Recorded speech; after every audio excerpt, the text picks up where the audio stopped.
Can I ask a question of you? If I say this word to you, if I say the word poor, P-O-O-R, if I say the word poor or if I say the word poverty, being poor, tell me this. What's the first thing that you think about? Now, can I ask you this? Raise your hands, any of you, if you've seen someone who's poor. Islam, any of these places, people who are poor. Okay, excellent. That's most of us. What kind of things do you feel? So, ma'am, can I just ask you briefly, what do you feel? I feel really depressed. The reason being that as a person, obviously, who has experienced poverty firsthand, I just feel sometimes when I talk about my own poverty, I don't really understand what poverty is in comparison to what someone else is experiencing. So it sort of makes me question how legitimate a claim I have towards stories that have to do with poverty. Great. When you see someone who's poor, someone who's in need, what do you feel? Of course, I'm sad. Then what does that sadness cause you to want to do? Yes. When you feel sad, what do you then want to do? You feel sad, you see it, what? I want to help him if I could. What I get, I'll give him. Good, good. So feeling sad and that feeling of sadness causes you to want to help. But do you always know what to do? Looking at them and their struggles, just knowing that I so easily myself could have been born into a circumstance like that, and yet I'm so blessed to be living in this world of prosperity, and my anger moves me to want to do something. It does. But again, the but. But what?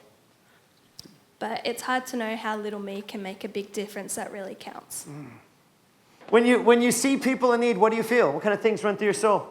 I feel guilty. Good. Most of the time when I'm walking past someone and I see them, they're homeless, at that point in time I'm not doing anything to help them as much as I may try and give to charity, whether that be in terms of dollars or it be time and effort. When I walk past them, most of the time I'm walking to a meeting or I'm walking to work or I'm walking to uni. I'm not immediately helping them, and I feel really guilty that I'm not putting myself in a position where I can help them. We looked around, we felt guilty, we felt there was a sense of injustice, we felt bad that we weren't acting, but what do? We didn't know. And so we spoke to NGOs, to charities across the region, across Asia. We said, how does little old me, how do we serve you? And you know the most beautiful thing that they said to us, they came back, they said to us, be you. And we said, what? They said, be you. And we said, what do you mean, be you? And my father is an accountant. He loves math. My mother is in PR. And they said to us, we don't have you. We don't have high-level accountants. We don't have high-level people in PR. Can you be you and help us serve the poor? And this was so empowering. You know, if they had told us, you have to become like Mother Teresa, that'd be hard. You know, she's a woman, I'm a guy. You know, she's short, you know, she's dead. You know, it's hard to be Mother Teresa. But if I can be me, I am me a lot of the week, and you know, I'm able to serve in that way. And we thought, well, this is wonderful. And so as a family, we began to use words and numbers to serve people in need. And then one night, we had dinner. And I don't know, have you ever had dinner before? Was it good? And my wine was good too. We had dinner this night and the phone rang and the lady called us and she said, hey, and we said, hey. She said, I'm sorry to bother you. We're like, that's fine. She said, I got a problem. We said, what is it? She said, we have just had a flood in northern China. It's the worst flood in 100 years. 2 million people have lost everything. What can you do to help? And someone calls you tonight, what's your name? Jordan says, hey, Jordan, sorry to bother you. Hey, there's 2 million people anywhere. They've lost everything. What can you do? What do you say? See, and that's the same thing we said. We said, what? You know, we are one mother, one father, 2 children, and a dog. You know, what do we, you know, and the lady said to us, she said, I don't know. I don't know. She said, the only thing I know is that the temperature is going to minus 20 degrees. If they don't get clothing, they'll die. Can you please find clothing for 2 million people? Jordan. We checked our cupboards. We started counting T-shirts. 1, 2, 3, no. We had a dog. We thought maybe we could sell the dog or like skin the dog and make it. We're like, what do we do? We didn't know. And so we went to visit my godmother in hospital. We're standing in hospital chatting, and beside us we heard 2 ladies talking. We didn't know these ladies. One lady said to the other lady, hey, I got all these things I want to give to like poor people, but like I don't know any poor people. Like, do you know any poor people? And the other lady like, oh, I don't know any poor people. We're listening, we're like, sorry, but we know 1 or 2 million poor people. You want to? So these ladies, they gave us 19 boxes. Yeah, it was awesome. They gave us 19 boxes. We sent them to China. We thought, okay, we're done. We turned to leave, and the lady called, and she said, hey, the quality was good, but the quantity, yeah, we need more. So the second time we went to my old school, they had 72 boxes, and then a businessman called us. He said, hey, I'm sorry I'm late. And we're like, oh, that's okay. What are you late for? He said, China. Oh, you have boxes. He had 136 boxes, and then 248, and then it was like a hole open in the heavens, and just whoa, stuff poured in. And you know a funky thing about Hong Kong? There's lots of things that are cool, but a funky thing about Hong Kong is that we don't have a very big second-hand industry, second-hand culture. You know, 二手市场, you know, in a lot of countries, whoa, in a lot of countries, 搞错. All right, sorry, I'm sorry. You know, in a lot of countries, they do. You've got an old t-shirt or old sofa, you sell them, someone will buy it. But in Hong Kong, that's not our thing. And so suddenly, we began to be inundated with offers. A bank called us. They said, hey, we're getting rid of our computers. Do you need 300 computers? You know, and if someone offers you 300 computers, what do you say, Jordan? Yes, please. Yeah, yes, please. Although when we went to the bank to get the computers, we realized the bank's definition of computer was actually just the CPU. No monitors, no keyboard, just 300. And we thought, what the heck do we... Thank you. We brought the 300 CPUs home. We're like, what on earth do we do? You know, maybe we could build an igloo. And then suddenly, we got another phone call from another bank, and they said, hey, we've moved to our new offices. Our offices are bigger, but our desks, they're smaller, and our monitors, they're just too fat. We're like, really, you have fat monitors? They said, so we're going to slim it down, but we don't want to give you any CPUs. Do you need hundreds of monitors and keyboards, but no CPUs? Jordan? Yes, thank you. You know, we are not very smart people, but hundreds of monitors, hundreds of CPUs, monitors, after about 45 minutes of thinking, we came to the same conclusion. And that birthed our computer section. And bit by bit, this was how we grew. We didn't have plans to grow. Hong Kong kept giving, and what they gave people needed. Another bank called us and they said, hey, we're moving, can you take our furniture? And we said, okay, how many pieces of furniture do you have? They said, we have 10. We have 10 floors of furniture. And then Cathay Pacific gave us all of their blankets. Timberland gave us container loads of shoes, 20,000 suits, 60,000 socks. Whoa, this thing just snowballed. The government then let us move from our second warehouse, which was the old airport here, to our third place that some of your team visited yesterday. We have an old army base currently that's 14 soccer fields big. We've got 40 buildings filled with hundreds of containers of resources. These we give to Hong Kong needs and also needs all around the world, but then something happened. We began sending shipments internationally. We'd send one container to Ghana, and one NGO would get it, but then 5 other NGOs, they're like, dude, where did you get a 40-foot container? They all came from Hong Kong. So we would send one shipment, but we got requests for 5.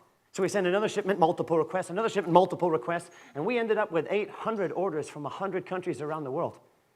At the same time, businesses called us, and they said, hey, you took stuff from Hong Kong, but I got a warehouse full of shoes in Korea, clothing in Malaysia, radio equipment in Thailand, furniture in Scotland. World Bank, do you know of the World Bank? So World Bank, Washington, D.C., they were getting rid of their old computers, and they were disposing of 30 40-foot containers of computers. So we're looking at all of these needs around the world. We're looking at all of these resources, and we're thinking, you know, it's the age of the internet. You know, everything happens online. People get married online. You know, there must... I wasn't suggesting that you were Jordan, but if you do, congratulations. I'm sure she's lovely. Anyhow, you know, we thought there must be an online platform that can link need and resource globally. So we looked for this online website. We couldn't find it, and so we went to the UN and we said, why can't we find this global equivalent of eBay? And they said to us, you can't find it because it doesn't exist, but it is needed. And we were asked, could you please build it? And so we began building the second piece of our work, which is an online platform called Global Hand. And it's kind of like online dating, but don't get excited, Jordan. It's just between businesses and charities, yeah. And so that then was the second piece of this work. And then the United Nations came to us. You know, Ban Ki-moon, the dude in charge of the UN, he came to us and he said, look, we know we need to partner with the corporate sector. The problem is, for many people, they don't know how to reach the UN. You know, if I said to you right now, there's a tsunami anywhere, call the UN, and I gave you my phone. Here, call them. Who would you call? Google? Google. Hi, Google, I'm looking for the... Yeah, I mean, it's tricky. Even Google is not going to give you a direct line necessarily to the right place. And Ban Ki-moon, aware of that, he said to us, he said to us, please, could you make a copy of your website that sits on the UN homepage? So we have one portal through which businesses can reach us to reach all the outward-facing agencies, funds, and programs. And so we built the second piece of our website work, which is called, it's the business.un.org. You go to this website, it smells like the UN, but we still manage it for them, and we built it for free. But then we moved to this old place where we are, this old army base. And we had people in the government and others, they said to us, do you know what my vision is for Crossroads? And we said to the government and others, we said, no, you're having visions, that's wonderful. What are they? And they said to us, our vision is that you would be a showcase charity. And we can bring foreign diplomats and dignitaries through so that they can see that Hong Kong's not just about money, but Hong Kong's got soul. And we're like, okay, they can come, but I don't know anything about tourists. So we asked people who know about tourists, what do tourists need? And we spoke to a very smart gentleman. He said to us, all tourists, all of them require 3 things. We said, sir, what do they require? He said, number 1, all tourists, all of them require toilets because they pee. So we thought, that's thank you. Tourists will pee. Number 2, he said, all tourists require drinks and beverages because that helps them when doing point 1. And we're like, oh, yeah, okay, got that, yeah, thanks. But number 3, he said, the main job in Hong Kong of all tourists is shopping. So you must sell something. And we thought, well, what do we sell? Because, when Timberland donates shoes to us, we don't sell them to the rich, we give them to the poor. We're like, well, what do we sell? And suddenly we realized in all the nations that we were serving, poor people were manufacturing items, but with insufficient market. And fair trade, 公平貿易, fair trade is big in the US, big in the UK. In Hong Kong, it's kind of just beginning. And so we have on our site a shop. It's a fair trade shop. It's not very big, but it's the biggest one in Hong Kong. And so we help to grow the fair trade community, even within the region here. But then the most nuts piece entered our lives. 10 years ago, we had our 10th anniversary, and we forgot. Okay, we're just losers. We're out there working, and suddenly one of our team said, hey, dude, aren't you 10? And we're like, yes, we are. And in Hong Kong, usually for an anniversary, what do people do? They go to a 5-star hotel, they have a fundraising gala dinner, and then everyone goes home. And that's a fine model if you can afford it. But a weird thing about Crossroads is that no one is salaried. So we have 100 full-time personnel that each week oversee 400 part-time personnel, but no one is paid. We have 2 dogs and we feed them, but they're not paid. And so at our 10th anniversary, we then had no money to pay some 5-star hotel venue, but we also, if I'm honest with you, I had no desire. And so we asked this question, how do we use this anniversary to show Hong Kong why we serve? And there are thousands of things I love about Hong Kong, but one of them is Cantonese. You know what's really cool? Does anyone here speak Cantonese? Okay, this is very cool. In Cantonese, can I ask you, what is the Cantonese word for charity? 慈善 That's the word for charity. Now listen to this. What's the Cantonese word? Stand up again. What's the Cantonese word for crazy? 黐線 Yeah, good. Thank you.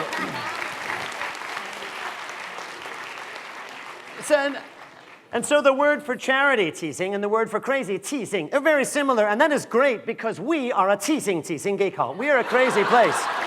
And so our 10th anniversary, we had a 慈善 idea, crazy idea. We thought, you know what, forget the 5-star hotels. Why don't we bring CEOs from Hong Kong to Crossroads, and when they come, we'll take away their watch and their wallet and their cell phone and their iPad. We'll give them hammers, nails, and rubbish. We'll let them build slums, and for 24 hours, sleep on the ground, eat with their hands, make a road by breaking rocks, just for a day. Sample a tiny fraction of what life is like for the people we serve daily. So we did this activity once. We thought, oh, they will kill us. But before this 24 hours finished, these business leaders came back and they said to us, this was huge. I want my office to feel what I'm feeling, but I can't force my office to do 24 hours. Do you have a 2 or 3 hour program that can help them feel? Then principals brought teachers, teachers brought students. And then Hong Kong said to us, it's not enough. Poverty is just one issue. What about HIV? What about blindness? What about the environment? What about refugees? What about disasters? Programs exploded, and it was at this point that the UN called us again. And the UN said to us, every year in Switzerland is a very famous meeting called the World Economic Forum. You know, Bill Gates, Bill Clinton, really anyone called Bill or with Bills goes to that meeting. Lots of Bills. And they said to us, we can't bring all those world leaders into refugee camps. But we can bring the message to that meeting. Please, could you bring your refugee program to Switzerland so we can run it for people at the World Economic Forum? And I'm on the phone to the UN. I'm thinking, dude, this is a prank phone call. This is a prank phone call. Are you really our refugee simulation, you saw some of it. We have soldiers and guns and landmines and bombs. And I said to the United Nations, you want me to send guns to Switzerland? And they're like, yeah, I mean, it's a neutral country. I'm like, okay. Okay, so we built this refugee camp right beside the World Economic Forum. And you know, in English, there is a phrase that says, if you build it, they will come. Yeah, it's not true. Because if you build something and people are busy, they can't come. And the World Economic Forum, busy. You've got 2,500 people there for 4 days. And in those 4 days, you have more than 1,000 events. And so you're inviting people to 1,001, and you're thinking, no. So we thought, well, let's be strategic. Who could we target? And then we thought, you know what? Sir Richard Branson, you know, the CEO of Virgin Airlines, you know, he's kind of a teasing kind of guy. He's probably crazy enough to do it. So we emailed him. We said, dear Sir Richard, you're kind of teasing. Would you be willing to do this event? And the next day I get this email. Dear David, I'd love to do it. I'll see you on Friday. Richard. I'm like, so Richard Branson rocks up. Then the next guy walks in. He is the most expensively dressed man I've ever seen. I'm like, oh, who the heck is he? His name tag pops out, and he was the CEO and the chairman of Gucci. I'm like, oh, no wonder you look so good, yeah. And then after that, the United Nations, the UNHCR and others we were working with, UN protocol said, before the agency heads did it, they had to first ask Ban Ki-moon if he would like to do that same simulation.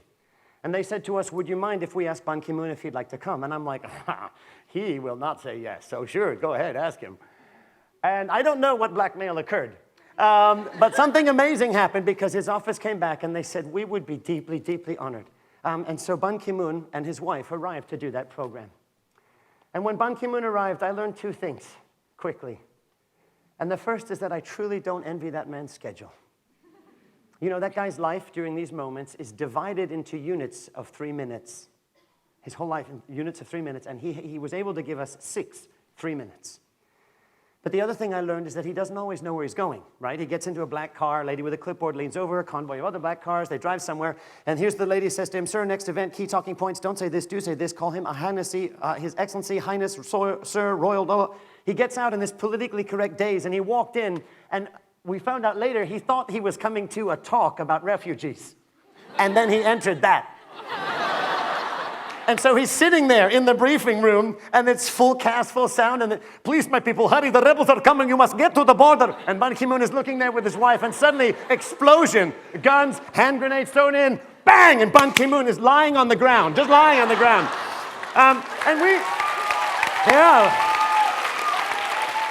And we had 3 security details come through to make sure that he was going to be fine in it, but he still had his personal bodyguard. His personal bodyguard is from Tajikistan, nice guy, but he's standing there in that room as our soldiers come in, and his hand inside his coat is on a very large, very live weapon. And I was so grateful that when our soldiers came in, they weren't kind of taken down, because our soldiers are like our plumber, our IT guy, our maintenance man. And the UN came back and they said to us, please, could you bring this for many years? And if I'm honest with you, for the last 7 years, it's been an unbelievable privilege. Hundreds and hundreds and hundreds and hundreds and hundreds and hundreds and hundreds of these delegates going through. Kings and queens, billionaires, all of them going through. And you know the thing that I love most is watching them cry. I love it. Watching these people standing in the debriefing room, in many cases through their tears, saying to me, I can't just talk. We have to act. What can my company do in response to this? And literally, when you have kings and queens coming through and you are talking at this kind of level, the possibilities for action are extraordinary. And that's why we keep running these programs. Seen 150,000 people go through these things. And what I love is I love seeing this world change, because our world must change. And you know, I look back at all of this stuff, the organization, all that's happening, And I look back at that, and then I look at my directors, who are also my parents. And, you know, the extraordinary thing for me is that that is not a tale. This is not a tale of people. Have any of you ever seen any superheroes? Have you ever seen Batman or Superman or any of those? Have you noticed something about them? All of them wear their undies on the outside. Have you noticed that? There's some very weird precondition for being a superhero. But you know what amazes me? In my life, I've met them. Superheroes, the real ones. Not Batman, but real superheroes. And the extraordinary thing for me is, you know where they keep their undies? Just where you do. And I would suggest this. You know, in my experience of running all of these programs, looking at poverty and displaced people and all of these issues, you know what so many people feel? In almost every simulation or program I run, people say this to me, sometimes with their lips, almost always with their eyes. They say to me, I'm not big enough. I'm not big enough to make a difference. It doesn't matter how they finish. I'm just a student. I'm just a university student. I'm just an employee. I'm just a manager. I'm not big enough to make a difference. But this year, I ran our poverty simulation in Davos, and I had billionaires on the floor in all of these programs, and do you know what they also felt? That they weren't what? Because they're not. And I looked at these billionaires telling me they weren't big enough to make a difference. And I'm thinking, no. Everyone's telling me they're not big enough to make a difference. But if the biggest people in this world are not big enough to make a difference, then maybe we're not asking the right question. Maybe that isn't the question, are you big enough to make a difference? No. Maybe the question is just this, who are you? Because you have no alternative. Where do you sit? Because it's the only place from which we can start. And how can we be us? You want to know a superhero? I met a 9-year-old kid in Shanghai who superheroed the socks off me. This kid, 9 years old, his name is Ian. Ian goes to an international school. He's an American kid, goes to an international school in Shanghai, and they have friends in Liberia. And one day, the Liberian friends emailed Ian's parents, and here's what the email said. Dear, I can't remember their last name, please let the kids in Ian's school know how lucky they are. Because you know, in Liberia, most Liberian children will never get a chance to leave Liberia. In fact, he said, most Liberian children will never even get a chance to play on a playground. And this 9-year-old kid heard his mother read this email out loud, and he said to his mom, he said, Mom, that's not okay. She said, what? He said, the playgrounds. I've used hundreds. I have dozens around me. These kids will never see one. He said, Mom, what do I need to do to give Liberian children a playground? And the mom's thinking, dude, you're 9. But she didn't say that. She said, son, what do you want to do? He's like, Mom, I want to give him a playground. What do I need? And she's like, land. You know, you want to build a playground, you need land. So cool. Ian, 9 years old, goes to Google. He types, buying land in Liberia. Smart kid. And he learned what you and I would learn with a similar search, is that you can't buy land if you're not Liberian. So he goes back to his mom. He's like, Mom, I'm not Liberian. She knew that. He said, Mom, Mom, tell me, I can't buy land, so who has land? And the mom's like, well, government? The government has to have land. So, okay, he goes back to Google. He types government of Liberia. He clicks enter. He sees lots of photos, but one senator, one lady in all of the photos was always smiling. And Ian said to me, she had a nice face, so I thought I'd email her. So Ian writes this email. Dear Senator, hi, I'm 9, I'm Ian. I want to give the kids in your country a playground, but I can't buy land. Could you please give me land? Sends the email, goes to sleep. He wakes up the next day, and the senator replied, Dear Ian, thank you for what you wish to do for our children. Yes, I'd be honored to give you 2 soccer fields.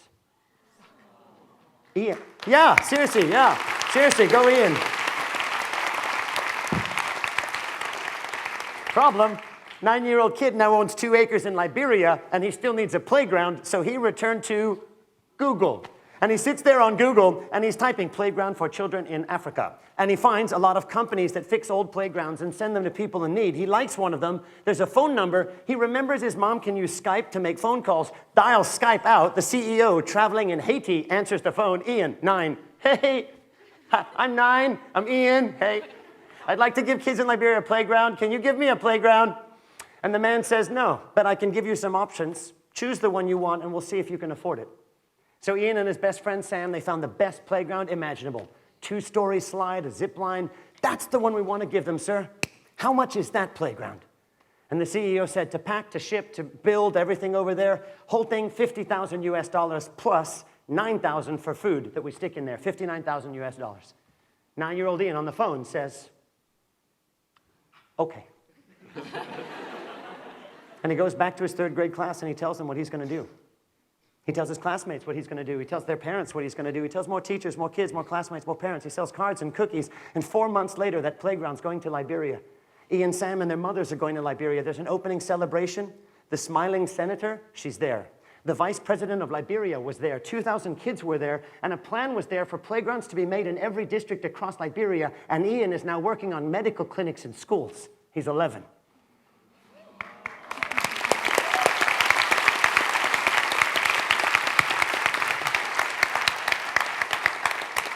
And I looked at that 9-year-old kid, and I looked at myself, and I thought, what the heck is wrong with me? You know, I got the internet, but I go online and I go to YouTube, and he goes online and he changes my world. And the thing that I love about this, when I was 14, I really struggled. I still struggle with a million things, but when I was 14, I struggled with other things. When I was 14, I had a problem because I really wanted to change the world, and I didn't think I could. I believed that there was this wall that separated me and world need. It was invisible, but it was very high and very thick. And I thought the only way that I could get through to the other side where need is, the only way is, there's 3 ways.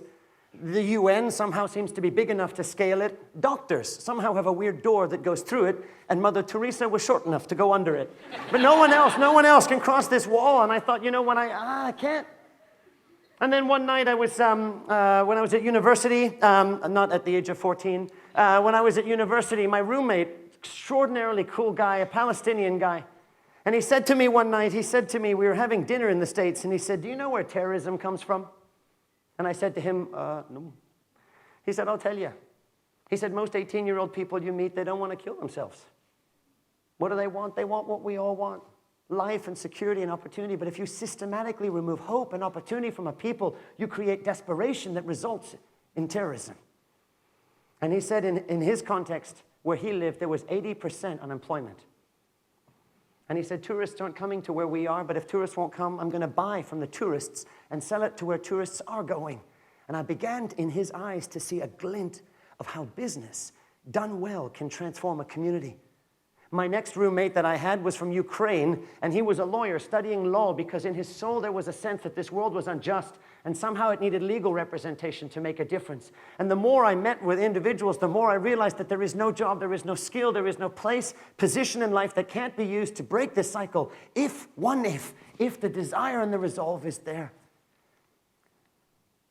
And so I look at you. What does changing the world look like? You don't need a loser at the front standing here and talking to you. This is what it looks like. Mother Teresa was your age once. Everyone, all of these heroes were. And so the question I leave with you is not a question from me. I'm no one to listen to. The question I leave with you is from a 9-year-old boy who looks at you as he looks at me and he says, who are you? What skills do you have? What opportunities do you see?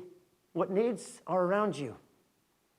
And how can you be you to strategically change this world? Let us not fall prey to the danger of little old me, because we're all little. But a 9-year-old kid can be both little and big at the same time. May we learn from him, and for the sake of many, may we change this world. Thank you.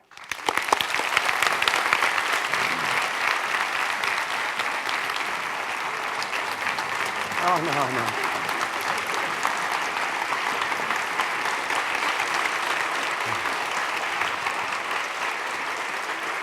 Hundreds of thousands of people have done that of billionaires.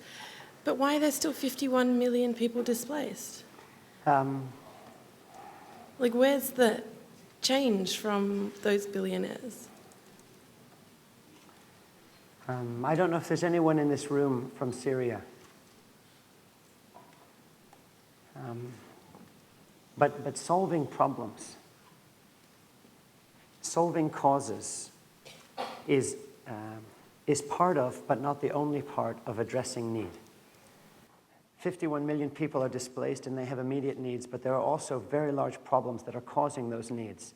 And the problems of this world must also be tackled if we are to see all of these needs addressed. I did an exercise. I was in Poland recently at a high school that did amazing programs.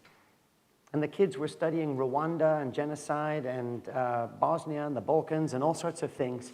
And I looked at all these things the kids were studying and I asked them this. I said, tell me this, what preconditions existed before ISIS came? What preconditions existed before the conflict in the Balkans? What preconditions existed in Rwanda before the genocide? What preconditions existed in Germany before World War II? Look across all those preconditions, because what you will see is they're very similar. And the interesting thing for me is when I look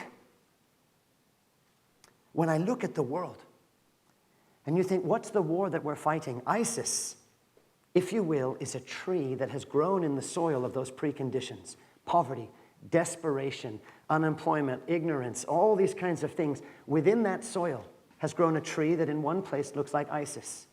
That same soil in another place can look like genocide. That same soil. And the thing for me is this, the military. You know, the military can control military actions. The military can control perimeters. They can even arrest a person. They can even kill a person. But the military cannot change the preconditions that exist from which these things grow. Yeah. And so how do we fight to solve these problems, not just for 51 million, but for all these other causes? We need to be fighting the preconditions so that there isn't soil for ISIS-type ills to grow or genocide-type ills. So as well as addressing the now results of these ills, we need to be looking at our skill sets to fight the cause. Mm-hmm. So it's complex, but we need to be battling on both fronts to bring resolution. So thank you, Thank you. Thanks for yesterday. That was, privilege. Like everyone said, it's just it's gonna be results. Privilege, yeah. Some of my friends and I went to Vietnam earlier this year, and it was very enlightening and very interesting. And I don't really want to help Australians because they have opportunity, but I want to help everyone else in the other country, the developing world, because they don't have opportunity, but there's more will for them to succeed in life. What should I do? Should I just don't kill all the Australians? Just the white ones?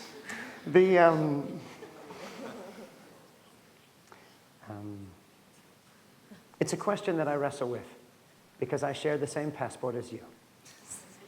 And the question that I wrestle with is not only applied to Australia, because you ask it of almost any country in the world, where is there a warm welcome for displaced people, for example, refugees, and you'll find that there is no nation where holistically it's a warm welcome from society to have an influx of displaced people. And one of the questions in answer to that question, why are there still 51 million people, for example, who are displaced, one of the things that I wrestle with so much is how do we change man? Because the problem is not the soil of Australia. Soil of Australia is similar to soil in many other places. It's the people. It's the prejudices. It's all of these kinds of things. So how do you change people? And why do we run these simulations? Why do we continue to run them? One of the things that has struck me is this. Education alone does not always bring behavioral change. You know, if I show you 1,000 photos of refugees or 1,000 photos of poverty, you've just seen 1,000 more. But what I'm realizing is this, that when empathy kicks in, when those people begin to care about an issue, almost instinctively their hands want to respond. But then once they want to respond, that may not necessarily mean that they have strategic good actions that they can take. So then I want to provide opportunities for them to respond to it. And so when I look at Australia, excuse me, plant. So when I look at Australia, one of the questions that I ask myself is what can I do for the people of Australia? How do I change their hearts? What can I be doing to not just show them pictures of need, which all of them know, or Americans, or any of us? You know, in this room, I would wager that most of the people in this room have had somewhere a transformational moment of empathy, where they went from seeing the world as statistics to seeing the world. And so my question is, how can I do that en masse? Even within Hong Kong, I continue to wrestle with this question, what can I do to change societal perspectives? I don't have the answer, but that's part of what I'm working towards, is trying to see how can we bring empathy to a nation, to a people, to transform their perspectives, their hearts, and then this planet. So thank you. Yeah, good question. Can I ask, how can I bring this simulation to my country? And the second question, is there any possibility that you can do a second simulation for the rest of us in this hall?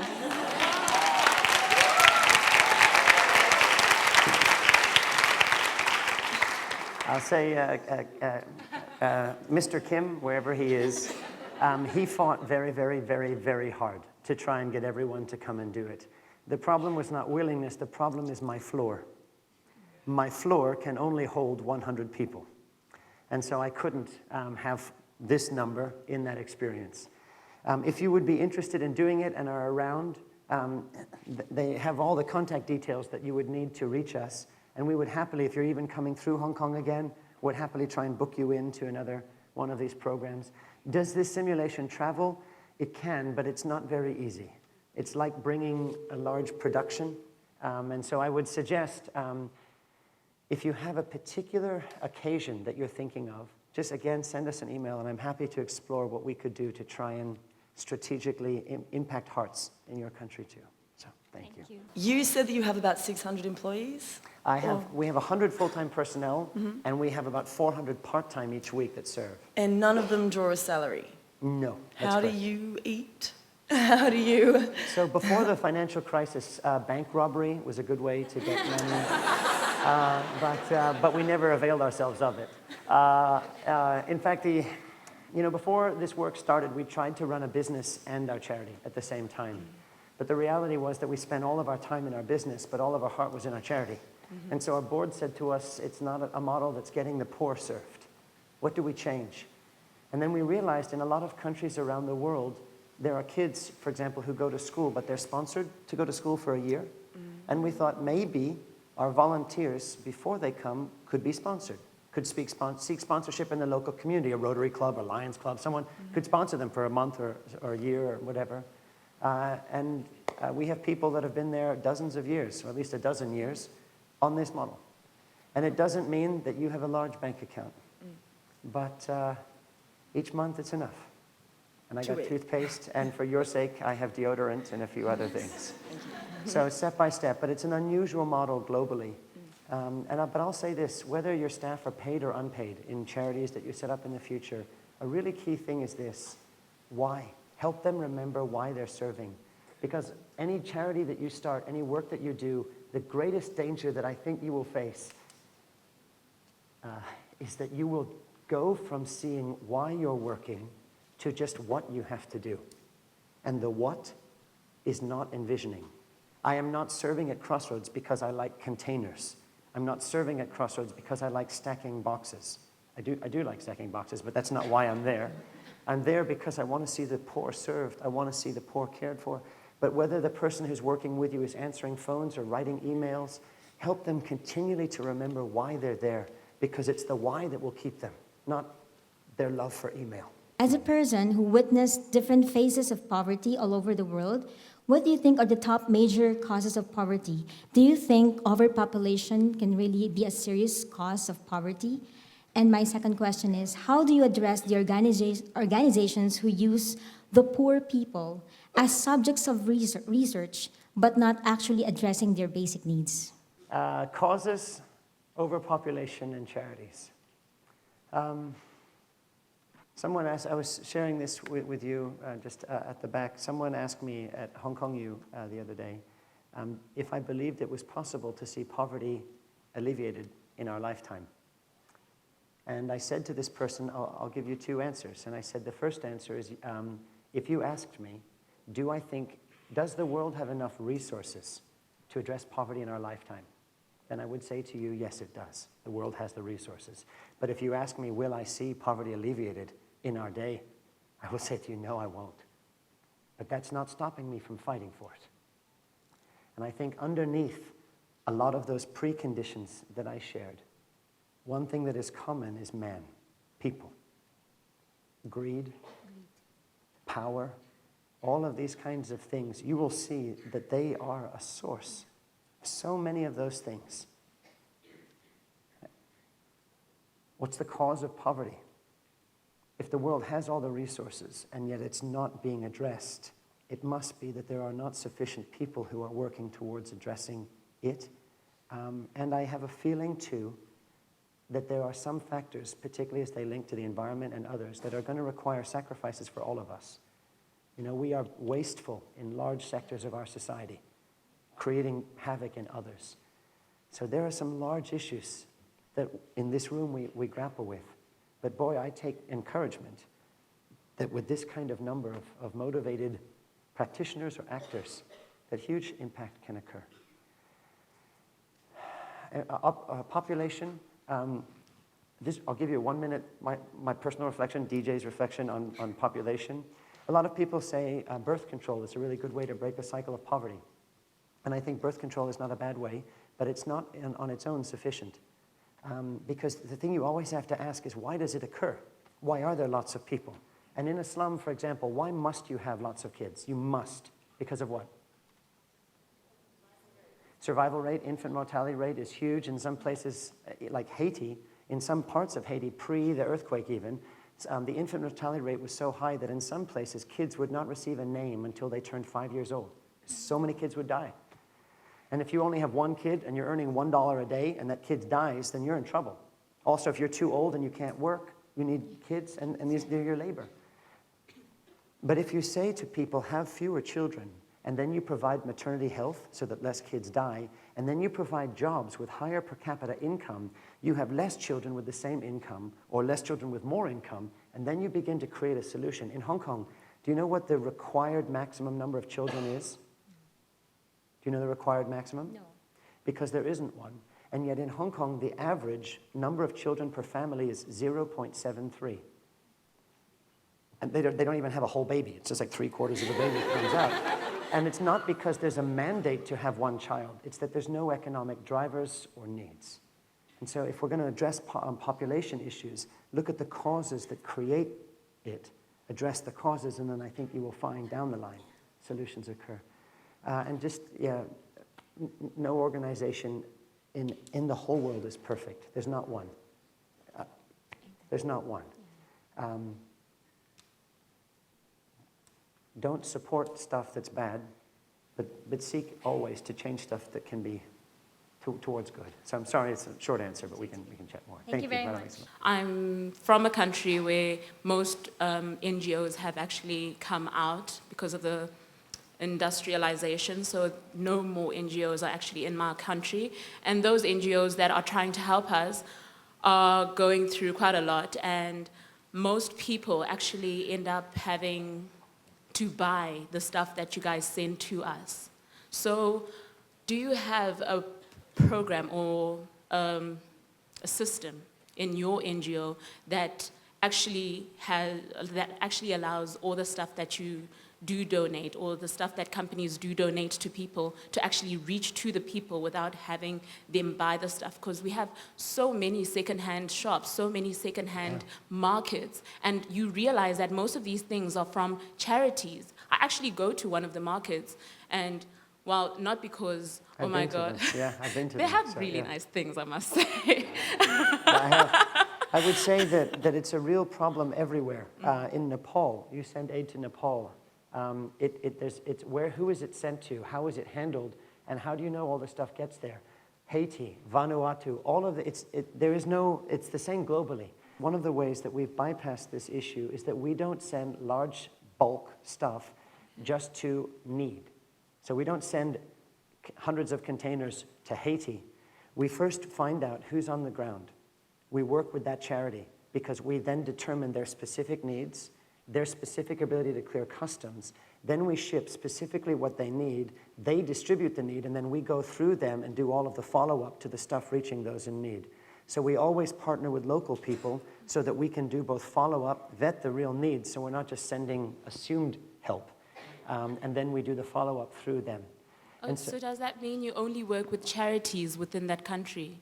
we work mostly, charities, schools, hospitals, depending on how you define it. But yes, we work with an entity. We don't just send need to a country.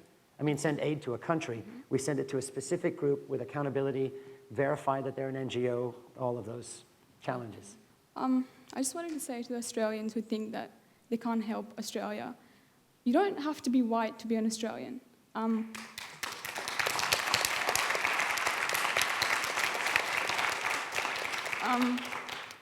There are so many people who need help in Australia. There's so many refugees. So before going to other countries, try help Australia first. There are refugees who need so much help and the government isn't doing anything about it. So you don't have to be white.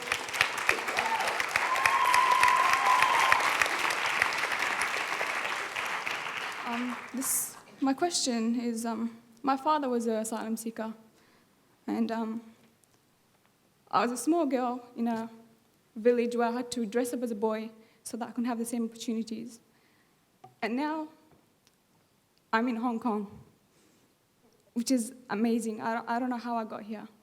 So there are kids in detention centers who can have the opportunity to be where I am today. So my question is, what do you think the Australian government, what the Australian government's doing in Manus Island, what do you think we should do about it?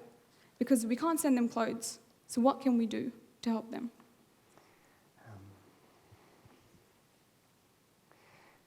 The laws and constraints of each government, I suggest,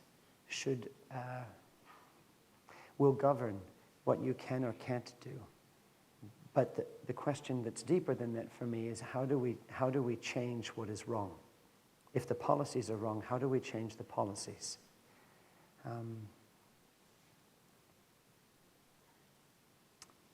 A long time ago in this world, I think the world before I was born, you had world leaders.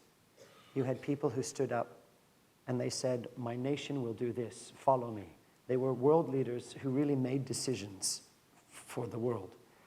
What you have now are politicians. And in a way, politicians, they are consumers of, they need support. And so the politicians' policies very, very often are not because those people individually want it. They need the votes for their party to stay in power, so they have to look at key issues. And so what I find, is that so many of these policies are not made because the people themselves even believe it, but because their power of their party, they're trying to keep them in vote. And so I am wrestling with how do I change their parties, their support. How do I find out who their supporters are, change those opinions so that because politicians are reactive. They're just reacting. And so how do you change that? Because it's not, even in the 20th century or the 19th century, some of these policies should have been unacceptable, in my opinion, my personal opinion. And so how do we change, what are the root causes for why these things are permitted? And how do I change them so that, do you know where most of the world's refugees are? Afghanistan? They're in poor nations. Something very small, 6,000 refugees or something came one year to Australia, a tiny number. I went to one camp in Jordan that's had up to 1 million people. One camp. And Australia, we struggle with 6,000. And you look at the resources, the opportunities. And so for me, the question I keep digging into is why is it permitted? What's the cause of it? And how do I target the cause so that the politicians and the policies can respond to a people who are discontent with how it is? No easy task. But it matters, doesn't it? It matters. It matters. All these refugees coming over to England or to Denmark, they're going to make it really hard for our economy. And I'll be like, but I'm a refugee and like I'm doing okay. And they'll be like, yeah, but your parents are Danish now, and you're Danish now, so it's fine. Like you're working, you're. I'm like, yeah, but you know they could be too. But they're like, yeah, but you know there are gonna be so many, and they're coming here because it's better economically. I'm like, yeah, which means they're gonna work and they're probably gonna contribute to the economy. So my question is, how do we change the media's and the people's perception of what refugees really are? Because we surely can't do an earth-wide like refugee run. So how would you I thought tackle about that? it. Yeah. I was told that in the early 1900s it was difficult to get women smoking. And the reason was that cigarettes looked like a phallic symbol, and it was a man thing to do, not a lady thing to do. And so the cigarette companies went to a marketing bureau. And this marketing bureau, this is during the time of the women's suffrage, the right to vote movement, they said, how about this? So there was a huge women's suffrage campaign for the women's right to vote.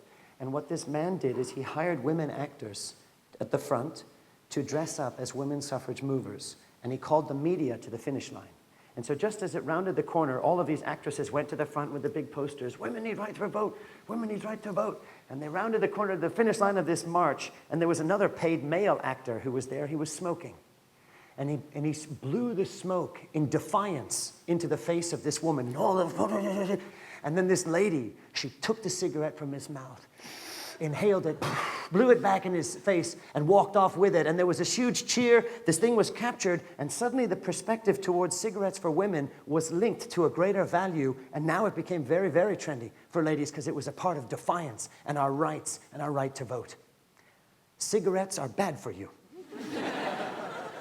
But there was something in that that I wondered about. What was he doing? He was trying to link to deeper values. How can I help the Danish people link to deeper values of what it means to be a Dane? How can I hearken back to what it means to be Danish? Hearken back to history, use modern culture, use modern music. How can I pull strings so that I can align this value, which I think is right, to something that's deeper? You know, I look at Gangnam Style, I look at all of these kinds of things. What does the fox say? and I ask myself, why is it that I know what a fox says? Ding, ding, ding, ding. But I don't know what 51 million refugees say. And what are the tools that make these things communicate? And how can I infuse them with a deeper message than what the fox says? So, yeah, thank you. Thanks a lot. Yeah. I came from Southwest Georgia University in China. There is a proverb in China that goes like that. Show somebody how to fish is better than supporting them with fish. So have you ever considered a plan to help these poor people in our long-term development? Yeah. Which fields would you like to choose to begin with your change of the world, such as education, economics, or somewhat else? Thank you. I have a friend who says that phrase, you know, to teach a man, if you give a man a fish, you feed him for a day, teach him how to fish, he lives for a lifetime. And I have a friend who says it's not quite true, is it? Because even if I teach him how to fish, if he doesn't have a boat or a fishing net or a fishing rod, even if he knows how, he still can't do the job. And so skills training, for example, is important, but I also need to create the opportunities for employment. And there are many who argue that giving someone a job is one of the best ways to break the cycle. And in many of the shipments that Crossroads sends, what we are sending are carpentry tools, are car repair tools, so that that cycle can be broken holistically. But if you ask me which area would I target, I would say to you every single stinking area that I can find. If it's education, do you know, I feel like this, I feel like most of the world does not know how to work out what the needs are. You know what I see over and over again in Crossroads? A disaster occurs. Call it Nepal, the tsunami. A disaster occurs, and what happens?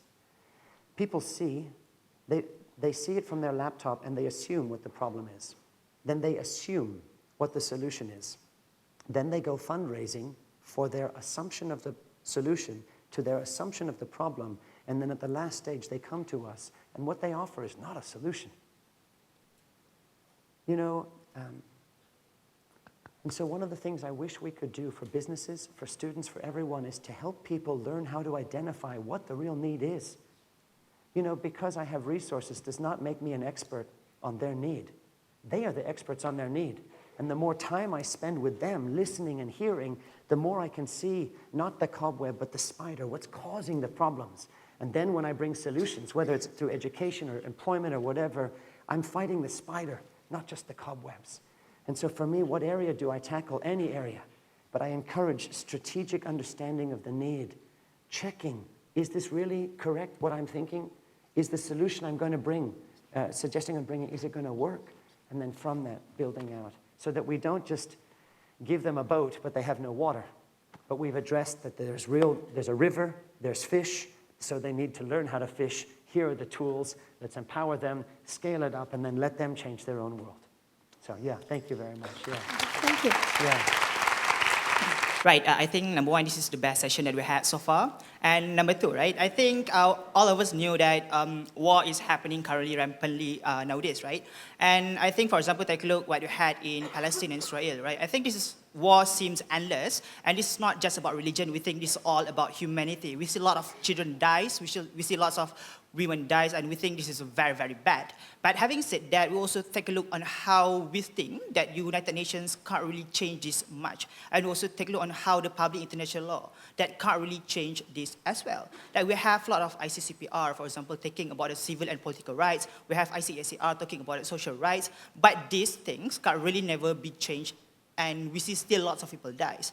And even we think that those UN and also international law cannot change that thing, how we as a normal citizens can change that situation to be better, because we don't want to see this war to keep going to be happens. And under your opinions, how we could change this? Yep, thank you. 2 years ago in Davos at the World Economic Forum, a lot of the focus was on Syria. And I don't have an answer to Syria, because I don't think it's one answer. I think there's a lot of things that will bring a collective answer to that issue. And the situation for the Palestinian people, there's a lot of things that need to come together. And I think my counsel, because I've seen people try one thing, just try political solutions, or just try economic solutions, or just try humanitarian solutions, or just try public awareness solutions, just try. I think it has to be a hybrid of all of them that at some point is going to be able to affect change in this region. Money will dry up, patience will wear out, all of those kinds of things will converge to bring a solution. And I think there's just two things that are in my mind. One is therefore to encourage diversity of action. Scale, but diversity. So each one of us in this room has different skill sets, right? And I would guess you're going to enter law and politics and business and all sorts of things. And so one thing for me is diversity. You live in an age, we live in an age that I'm so thrilled by. The former age, they had something called philanthropy. And they had to give money. That was all that the world before could do. We live in a world, the current trendy, sexy term is CSR, or corporate social responsibility. And what's really cool for me is that there is no book written as to the definitive final picture of what that can look like. And every company that's out there, you imagine these large companies all pushing the boundaries of what service, not donating money, but strategic, partnering with the poor. What could that look like? And then you look at politicians compelled by these corporates and donors who want to see action occur. You see the politicians responding, the public awareness. So one thing I would say is diversity of actions. But the second thing I would say to you is this. It will finish. All these different things will finish. But then what do you do? One of the greatest griefs for me about Afghanistan is that we've not done well. We've not done well in the support after various conflicts. And it will be the same in Syria. And it will be the same in other places afterwards. The world gives and cares for months. The problems require decades of commitment, if not more. And so it comes back again to that question at the beginning, what is the soil? What is the soil that allows these trees of need to grow, ISIS or whatever, and how do I change that soil? So there isn't the ignorance, there isn't the poverty, there isn't the desperation and opportunism that these various groups can work through to be able to outfit these things. And so diversity of action for solutions, but then diversity of support afterwards, so that that place, it will not see an upspringing again, and we can work as a planet on addressing others. In English, we have a phrase that says, people learn from experience. And I'll say this to you, it's not necessarily true. You can have an experience, even like this conference, and not necessarily learn anything. You just get back on a plane. You can have an experience and learn the wrong thing. Mark Twain's cat got burned by a fire and learned never to sit down again. Or you can have an experience. You can reflect on that experience intentionally. You can apply those reflections. And from that point, change will occur. And so at the end of this conference, you will be on a high. You'll be sailing back to wherever it is on that airplane thinking, whoa, we'll change. But just step back, reflect on it for yourself. Reflect on what are the key things that you saw across the days of this conference. Reflect on who you are. Reflect on where you're heading. And then try to apply it. You know, when I was in university, and I was going to university, you know, people asked me 2 questions all the time. All the time they said, where are you going to go to college? What are you going to be when you grow up?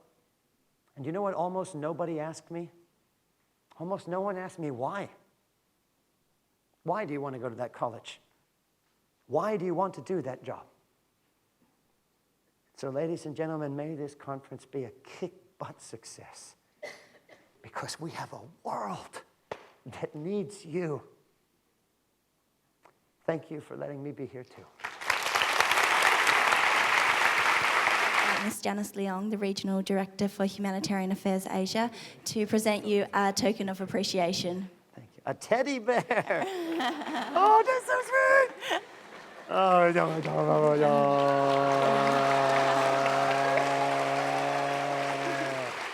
Thank you very, very much. Thank you.